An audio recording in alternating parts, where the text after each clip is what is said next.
Karena dulu mungkin dia dibantu untuk mencapai satu titik tertentu, jadi dia juga harus ngebantu orang yang memang dulu adalah relasinya. Mungkin kerja keras lo selama ini, begadang lo selama ini, pencurahan pikiran lo selama ini, itu nggak dituangkan dalam bentuk lembaran rupiah. Atau mungkin sebenarnya bukan kalian harus mencari tempat, tapi kalian harus menciptakan tempat sendiri. Selamat pagi, Senin pagi saatnya beropini. Selamat datang di opini gue. Kali ini gue bakal ngebahas satu hal yang mungkin ini agak sensitif sih, terus tapi semua orang udah pada tahu gitu. Semua orang udah tahu ini dan kayak rahasia umum aja. Tapi ya gitu. Orang dalam, kita akan bahas di opini gue kali ini.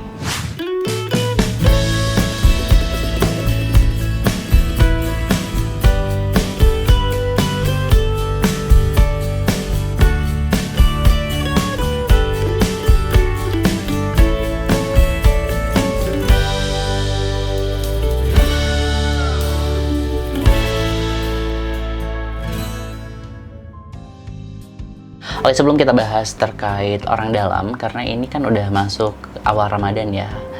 Aduh, akhirnya Ramadan juga. Karena ini udah mulai Ramadan, jadi secara pribadi gue mau minta maaf dulu untuk semua konten yang gue produksi sejauh ini. Mungkin ada hal-hal yang memang menyinggung kalian. Murni itu hanya untuk berbagi aja gitu. Oke, kita balik lagi ke menu hari ini, orang dalam. Sebelum gue masuk ngebahas tentang orang dalam, gue akan cari tahu dulu di KBBI online, orang dalam itu apa sih sebenarnya. Bentar, gue cari dulu. Orang dalam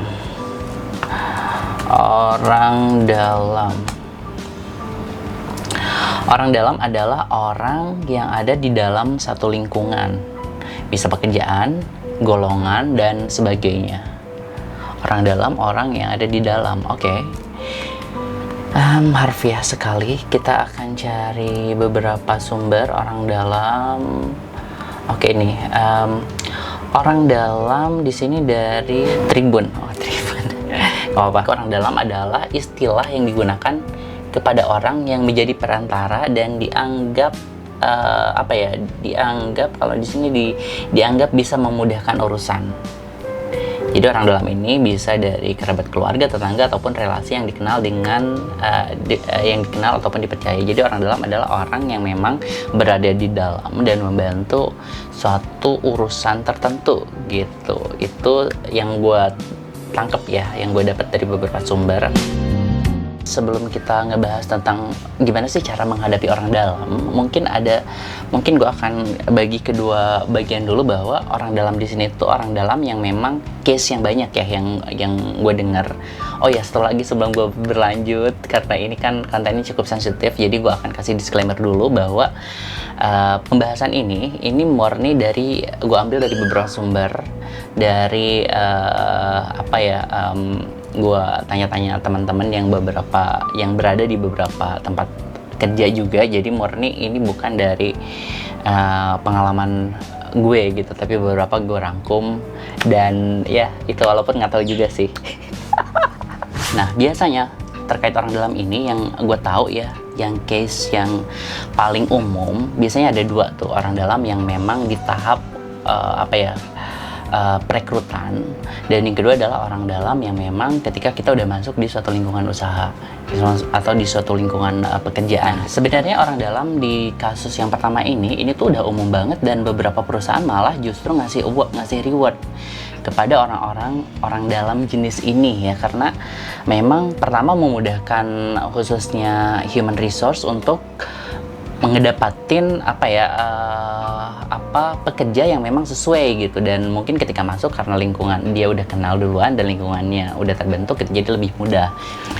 Nah, orang dalam jenis ini sebenarnya cukup menguntungkan dari sisi human resource-nya, terus yang kedua juga menguntungkan dari si karyawannya, karena dia juga dapat reward tertentu gitu dari si HRD-nya. Cuma yang jadi masalah adalah seberapa penting atau seberapa jauh peran orang dalam di fase rekrutmen ini. Apakah hanya sebatas menyarankan atau merekomendasikan temannya atau kenalannya untuk masuk ke sistem itu, atau dia akan terus berlanjut sampai tahap diterima gitu.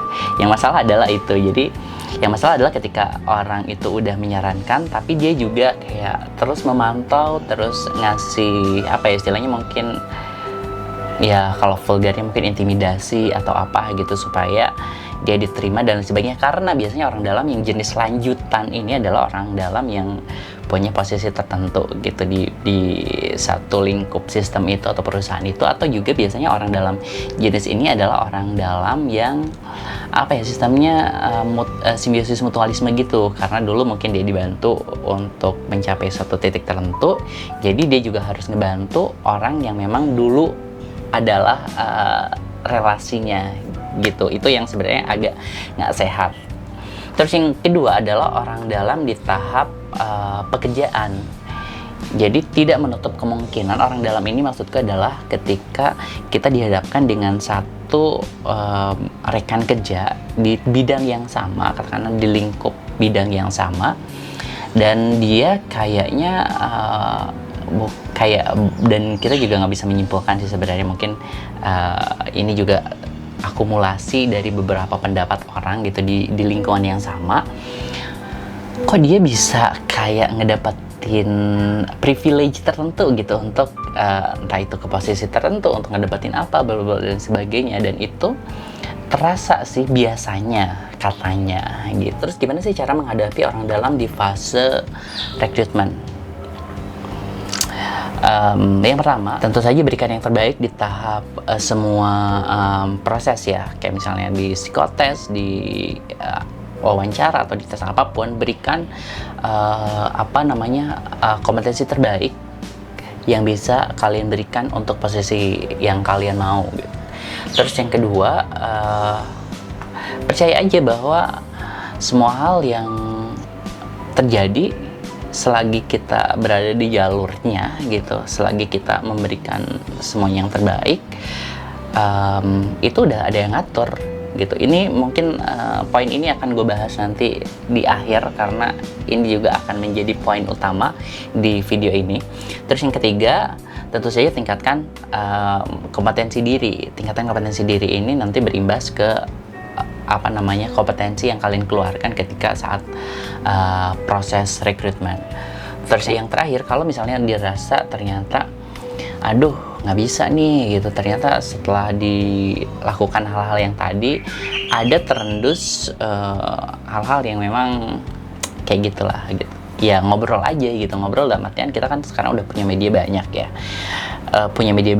kalian bisa bukan bongkar ya istilahnya ya, paling nggak dipendem gitu loh. Dan tapi tentu saja kita juga harus bijak dalam menggunakan media sosial ya, artinya ketika kalian ngepost sesuatu, kalian harus punya dasar nih bahwa kasus ini memang terjadi dan buktinya cukup gitu untuk dijadikan validasi bahwa memang itu terjadi. Terus yang kedua, yang berikutnya, ketika kalian di posisi yang udah berada di sistem atau di satu perusahaan tertentu dan itu terjadi gitu kasusnya, apa yang harus kalian lakukan? Tentu saja yang kalian harus lakukan adalah ngobrol sama si human resource-nya, karena dia kan yang mengelola tentang sumber daya manusia. Ngobrol tentang mungkin kompetensi kalian apa yang kurang, terus mungkin terkait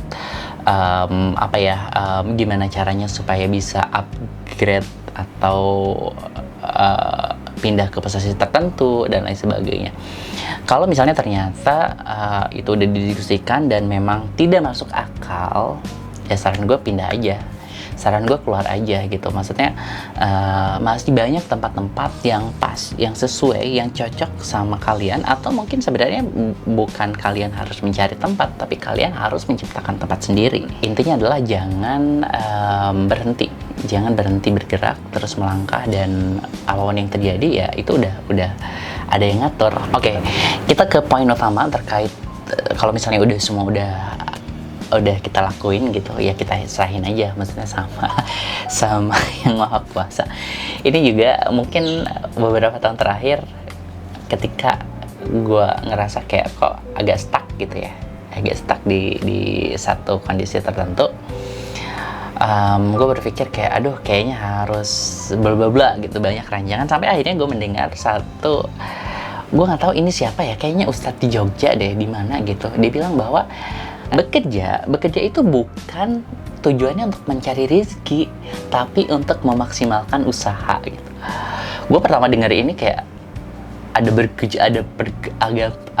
gejolak gitu di dalam, yang kayak kok gue agak nggak setuju gitu. Tapi setelah gue pikir agak setuju kalau misalnya gue kerja gitu bukan cari rezeki, terus ngapain gue harus kerja maksimal gitu, ngapain harus banting tulang, ngapain gue harus begadang, nyerahin semua pikiran, nyari ide dan lain sebagainya, kalau misalnya toh bukan tujuannya untuk cari rezeki gitu. Awalnya kayak gitu, tapi ternyata setelah ini ternyata ada satu hadis ya, sedikit nuansa Ramadan. Ada satu hadis yang intinya adalah lo tuh nggak bakalan dimatikan gitu sebelum rezeki lo tuh digenapkan atau terpenuhi semua gitu. Jadi setiap jiwa itu tidak akan mati sampai rezekinya sempurna. Jadi dan ini hadis gitu. Jadi karena gue Muslim dan pegangan gue adalah Al-Quran dan hadis, ketika ada satu ketentuan yang memang udah digariskan kayak gitu, ya gue pasti percaya gitu. Jadi gue percaya kalaupun misalnya dengan kondisi, katakanlah kalian sekarang kondisinya di kondisi seperti ini, ya percaya aja bahwa rezeki itu nggak bakalan ketukar gitu. Rezeki lo adalah pasti dikasih ke lo sendiri gitu. Jadi yang bisa kita pegang adalah bahwa rezeki itu ada yang ngatur, bahwa rezeki kita itu akan sampai ke kita, tidak akan sampai ke orang lain, dan rezeki kita itu tidak akan ditunda sampai jatah rezeki kita itu akan diberikan seutuhnya sampai kita meninggal gitu. Jadi jangan khawatir nanti kalau gue meninggal rezeki gue ke siapa gitu. Lo akan meninggal ketika jatah rezeki lo udah habis. Dan satu hal lagi yang gue dengar, dan ini tuh kayak masuk banget gitu di kehidupan gue, kayak rezeki itu bukan hanya tentang gaji bulanan gitu, bukan tentang gaji yang tiap bulan lo terima gitu, tapi rezeki itu adalah, lo sempat berpikir nggak kalau misalnya kalian pikir-pikir kayak, oh iya ya, keluarga gue harmonis nih, keluarga gue tuh support banget setiap apapun yang gue lakuin gitu, teman-teman gue juga ngedukung banget untuk mencapai atau merealisasikan mimpi-mimpi besar gue gitu, atau lingkungan gue tuh mendukung banget untuk gue bertumbuh gitu, atau gue tuh selalu kalau misalnya ada masalah itu pasti selalu kayak mudah banget gitu.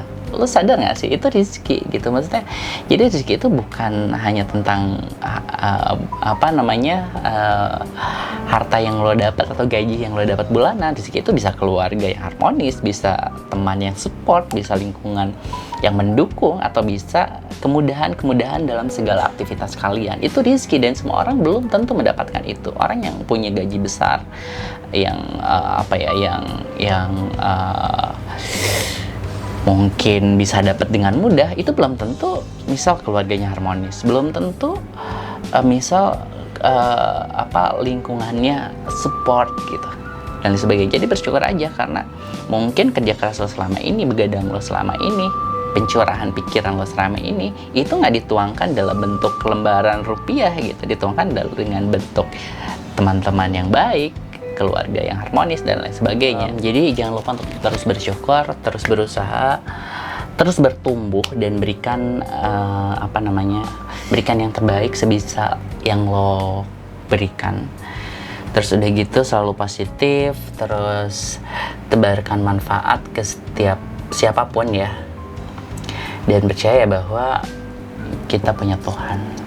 Gue pikir itu aja ngobrol untuk opini gue kali ini. Sekali lagi, karena ini udah mulai masuk bulan Ramadan, gue minta maaf untuk semua jenis konten yang gue produksi kalau misalnya memang ada hal-hal yang membuat kalian tidak nyaman dan lain sebagainya. Semoga Ramadan kali ini membuat kita menjadi batu loncatan lah untuk menjadi jauh lebih baik lagi.